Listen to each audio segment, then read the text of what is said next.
مالك يوم الدين إياك نعبد وإياك نستعين اهدنا الصراط المستقيم صراط الذين أنعمت عليهم غير المغضوب عليهم ولا الضالين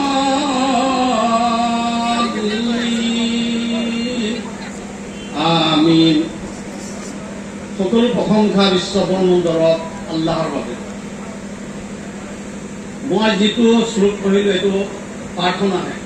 আলহামদুলিল্লাহি ৰাব্বিল আলামিন। সকলো প্ৰশংসা বিশ্ব ব্ৰহ্মাণ্ডৰ ঈশ্বৰ বা আল্লাহৰ বাবে। আৰু ৰহমানিৰ ৰহিম পৰম কৰুণাময় পৰম দয়ালু মালিক ইয়াউমিদ্দিন হে বিচাৰৰ দিনৰ মালিক। আমি এই পৃথিৱীখনত যে আছো সকলো ধৰ্ম পুথিতে আছে পাপ আৰু পুণ্য। পাপ কৰিলে নৰকত যাব আৰু পুণ্য কাম কৰিলে স্বৰ্গত যাব। সেই বিচাৰৰ দিনাখন বিচাৰ হ'ব। সেই বিচাৰৰ দিনৰ এজনেই মালিক, সেইজন হ'ল সৃষ্টিকৰ্তা আল্লাহ ভগৱান বা ঈশ্বৰ বা গড। ইয়্যাকা না'বুদু ওয়া ইয়্যাকা নাস্তাঈন। আমি তোমাৰে আৰাধনা উপাসনা কৰো, পূজা অৰ্চনা কৰো আৰু তোমাৰ পৰা সহায় বিচাৰো। আমি সহায় কাৰ পৰা বিচাৰো? যেতিয়া আমি বিপদত পৰো বা কিবা ভাল কৰ্ম কৰিব যাওঁ, দোকান এখন শুভ উদ্বোধন কৰিব যাওঁ, তেতিয়া আমি হয় মন্দিৰৰ পুৰোহিত, গুৰুদ্বাৰৰ জ্ঞানী, ফাদাৰক আনো বা জোনাবক আনো। কিয় কাৰণে আমি সহায় সেইজনৰ ওচৰত বিচাৰো যিজনে আমাক মানুহ হিচাপে সৃষ্টি কৰে। ইয়্যাকা না'বুদু ওয়া ইয়্যাকা নাস্তাঈন ইহদিনাস সিৰাতাল মুস্তাকিম। তুমি আমার সহজ সরল পথত পরিচালিত করো।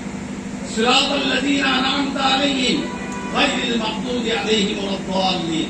তুমি আমার সেই সকলৰ পথত পৰিচালিত নকৰিবা যিসকলে পৃথিৱীত অশান্তি সৃষ্টি কৰে, যিসকলে মানৱতাৰ ধ্বংসকাৰী, মানৱ জাতিৰ মাজত বিভেদৰ বীজ ৰোপণ কৰে। সেই সকলৰ পথত আমাক পৰিচালিত নকৰিবা। তুমি আমাক সেই সকলৰ পথত পৰিচালিত কৰিবা যিসকল মহাপুৰুষ, যিসকল সৎ জ্ঞানী, যিসকলে মানৱতাৰ কাৰণে কাম কৰে। তুমি আমাক সেই সকলৰ পথত পৰিচালিত কৰিবা। আমিন। তুমি আমাৰ প্ৰাৰ্থনা কবুল কৰা। এই আমিন শব্দটো আমিও কওঁ আৰু গীৰ্জাত ফাদাৰসকলে কয়। যিসকলে গীৰ্জাত গৈছে তেখেতসকলে গম পাব। আমিন মানে আমাৰ প্ৰাৰ্থনা কবুল কৰা। মই এতিয়া কোৰাণ শৰীফৰ 2-3টা শ্লোক, য'ত 6666টা আয়াত আছে, শ্লোক আছে, তাৰ ভিতৰত মই 3টা নিৰ্বাচিত কৰিছিলো যেতিয়া আমাৰ লাচিত খান অসমৰ প্ৰমুখ দায় নিমন্ত্ৰণ দিছিলে। বিসমিল্লাহিৰ ৰহমানিৰ ৰহিম। ইয়া আইয়ুহান নাসু উবুদু ৰাব্বাকুমুল্লাযী খালাকাকুম ওয়াল্লাযীনা মিন ক্বাবলিকুম লাআল্লাকুম তাত্তাকুন। হে মানৱ সম্প্ৰদায়, কুৰাণখন বিশ্ব মানৱৰ পথ প্ৰদৰ্শক কিতাপ। এখন কোনো মুছলমানৰ পুথি নহয়। আৰু হযৰত মুহাম্মদক এই মাহত পঠাইছিল। এই মাহতে আমাৰ জমিন যাৰ এই দুনিয়াৰ পৰা বিদায় হৈ গ'ল। এই মহান মহান পুৰুষসকলৰ ওপৰত যিবিলাক কিতাপ অৱতীৰ্ণ হৈছিল মানৱ জাতিক পথ প্ৰদৰ্শক দেখাবৰ কাৰণে, পথ দেখাবৰ কাৰণে, এই কুৰাণত ক'লে প্ৰথমতে হে মানৱ সম্প্ৰদায়, তোমালোকে তোমালোকৰ ৰব প্ৰতিপালকৰ ইবাদত কৰা। কি বুলি ক'লে? যিজনে এজন সৃষ্টিকৰ্তা, তেখেতক তোমালোকে পূজা অৰ্চনা কৰা, তেখেতৰ আৰাধনা কৰা, তেখেতৰ নামত জপ কৰা, যিটো আগতে আমাৰ মাৰোৱাৰী সম্প্ৰদায়ৰ পৰা পাঠ কৰিছিল।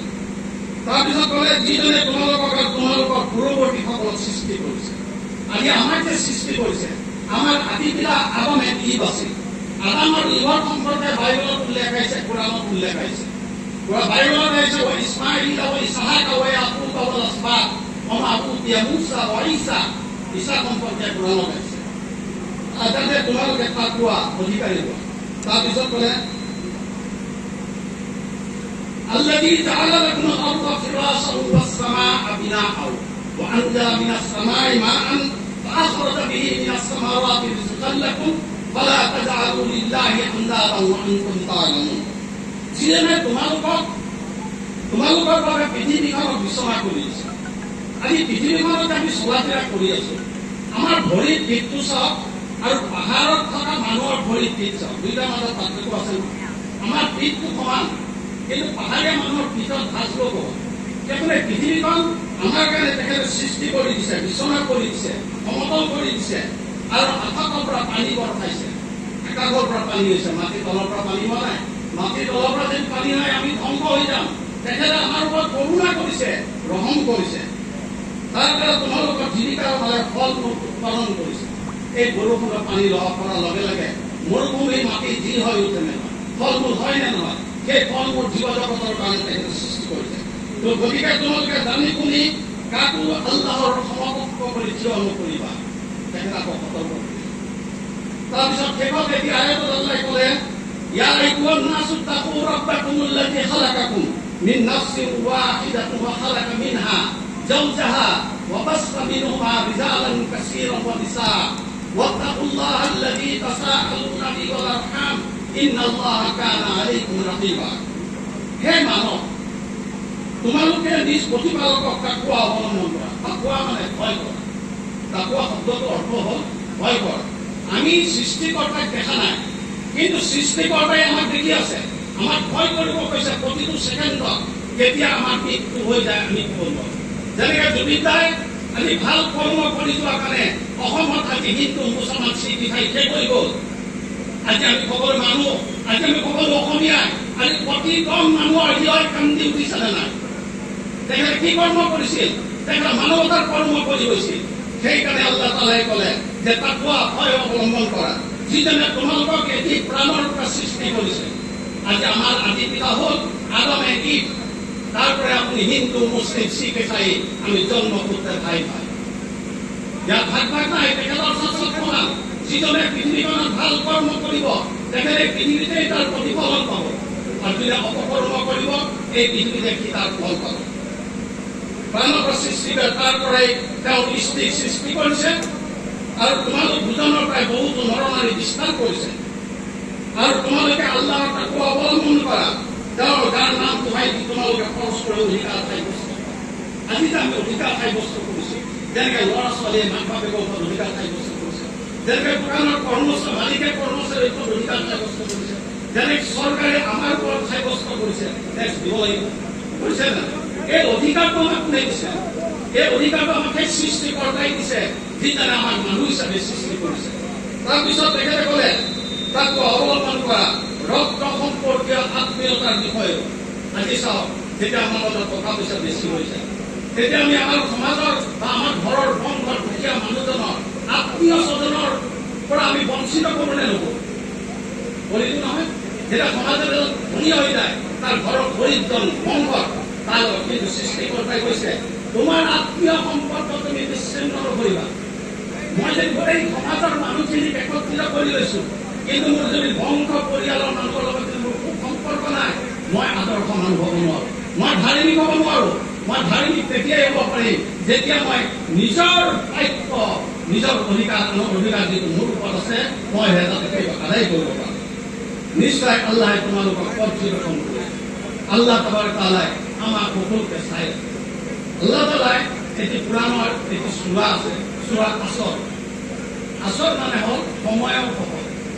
ওয়াল আসর ইন্নাল ইনসানা লাফী খুসর ইল্লা আল্লাযীনা আমানু ওয়া আমিলুস সালিহাত ওয়া তাওয়াসাউ বিল হাক্কি ওয়া তাওয়াসাউ বিস sabr। নিশ্চয় সকলো মানুহেই ক্ষতিগ্ৰস্ততাৰ মাজত অৱস্থিত। ইয়াত মুছলমান বুলি শব্দ কৈছে নেকি? নাই কোৱা। সকলো মানুহ, যিমান পৃথিৱীত মানৱ জাতি আছে, সকলো মানুহে ক্ষতিগ্ৰস্ততাৰ মাজত অৱস্থিত। সেই সকলৰ ব্যতীত চাৰিটা গুণ যাৰ মাজত আছে, তেখেত ক্ষতিগ্ৰস্ত নহয়। এক নম্বৰে যিসকলে সৃষ্টিকৰ্তা এজন বুলি তাৰ ওপৰত পূজা আলোচনা কৰে, যিজনে এজনৰ সৃষ্টিকৰ্তা বুলি মানি লৈছে। তাৰপিছত তেখেতে সৎ কৰ্ম কৰে। আজি যেনেকে চাওক, জুবিনদা অমৰ হ'ল নে নহয়? তেখেতে সৎ কৰ্ম কৰিছিল। তেখেতে ধনীৰ লগত ইমান সম্পৰ্ক নাছিল, দুখীয়াৰ লগত ইমান সম্পৰ্ক আছিল। তেখেতে শ্মশানত দেখে মানুহ জ্বলাওঁতে আমি চাইছোঁ, নিউজত পাইছোঁ। তেখেতক মই যোৰহাটৰ এটা প্ৰগ্ৰামত একেলগে এটা লজত আছিলোঁ। তেখেতৰ যিখিনি আদৰ্শ, তেখেতক সেই আদৰ্শ তেখেতক কোনে দিছিল? নিজৰ মাতৃয়ে দিছিল, নিজৰ দেউতাই দিছিল। আজি তেখেতৰ দেউতা অসুস্থ হৈ আছে। আজি আমি তেখেতৰ দেউতাকৰ কাৰণেও আমি আৰাধনা কৰিব লাগিব। আৰু কি কৈছে? ভাল কামৰ উপদেশ দিয়ে আৰু বেয়া কামৰ বাধা প্ৰদান কৰে। নিশ্চয় সেইসকলে সাফল্যমণ্ডিত। আমি সেই সময়ত মই এতিয়া প্ৰাৰ্থনা কৰোঁ, আপোনালোক সকলোৱে আমিন বা আমাৰ প্ৰাৰ্থনা কবুল কৰা বুলি ক'ব। মনে মনে ক'লে হ'ল, ইয়া আল্লাহ, আমি হ'লো পাপিষ্ঠ মানুহ, আমি পৃথিৱীত কিমান পাপ কৰিছোঁ নাজানো। তুমি আমাৰ সকলোৰে হৃদয়ৰ অতিকৈ আপোন, জুবিন গাৰক তুমি আমাৰ ওচৰৰ পৰা লৈ গ'লা। তেখেতৰ আত্মাক চিৰশান্তি দিয়া। তেখেতৰ মা আৰু তেখেতৰ ভনী এইখন পৃথিৱীৰ পৰা বিদায় হৈ গ'ল। তেখেতৰ পিতৃ কপিল ঠাকুৰ আজি অসুস্থ হৈ পৰি আছে। তেখেতৰ হায়াত, তেখেতৰ আয়ু বৃদ্ধি কৰি দিয়া, তেখেতক সুস্থ কৰি দিয়া। আৰু তেখেতে আমাৰ জুবিন দাই যেনেকৈ অসমৰ মানুহক একত্ৰিত কৰিলে, আজিৰ পৰা যাতে আমি সকলোৱে একগোট হৈ অসমৰ সাৰ্বাংগীন উন্নয়ন কৰিব পাৰোঁ, তাৰ কাৰণে তুমি আমাক কবুল কৰা। আমি আমাৰ দোৱা কবুল কৰা। শুক্ৰিয়া।